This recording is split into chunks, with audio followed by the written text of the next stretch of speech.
Hello, welcome back. Thank you for joining me again. And I want to explain to you how you can buy a house from a family member in the most cost-effective and efficient way possible. So I think what most people believe is that they need to go through a formal purchase process, and maybe for you, depending on your scenario, that might end up being the case. But there are other ways to make this happen. So, for example, the easiest way would be if your family member does not have a mortgage on the property right now and owns the property outright.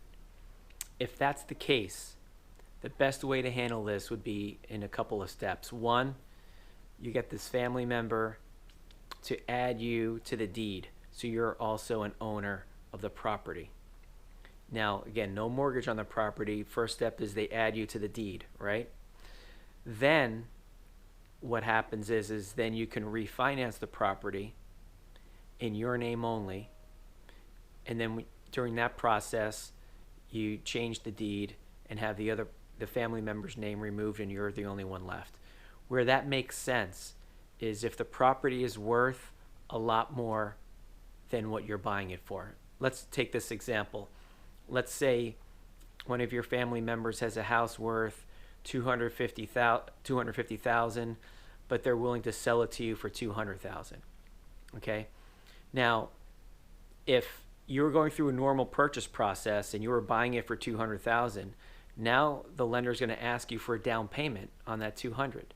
You can't just say, "Hey, well, it's worth 250," because then you'd have to buy it for 250 and then have a down payment.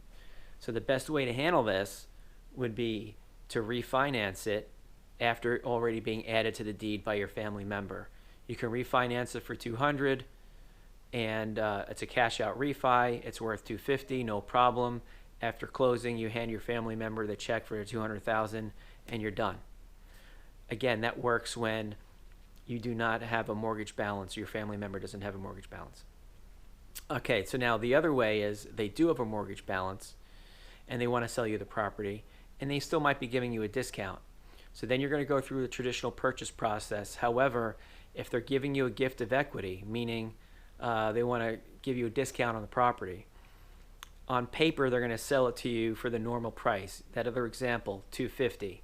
Okay, so they're going to sell it to you for 250, and they're going to gift you the down payment. Let's say they might say they'll gift you the 50,000.